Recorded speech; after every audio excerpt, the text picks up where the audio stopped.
Pemirsa, insiden ambruknya jembatan Muara Lawai di Kecamatan Merapi Timur, Kabupaten Lahat, Kapolda Sumsel menegaskan pihaknya masih melakukan investigasi menyeluruh dan menindak pelanggaran hukum termasuk dugaan overdimensi dan overload atau odol.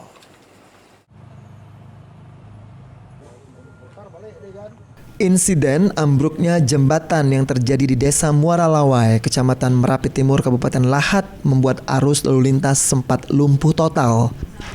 Menanggapi insiden ini, Kapolda Sumsel Irjen Pol Andirian menegaskan pihaknya masih melakukan investigasi secara menyeluruh terhadap kejadian tersebut dan tengah melakukan langkah hukum yang mencakup pelanggaran undang-undang lalu lintas, termasuk potensi tindak pidana lain seperti pelanggaran overdimension and overloading atau odol.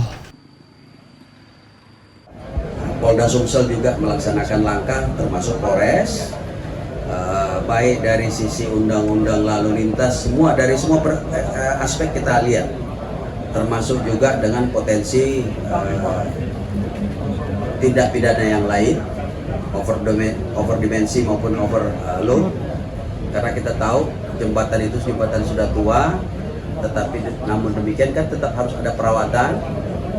Nah, perawatannya itu mencakup berapa berat, dan pada saat kejadian itu berapa berat yang ada di atas jembatan.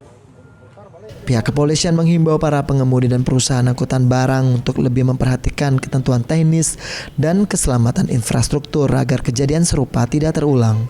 Lutfi, PAL TV.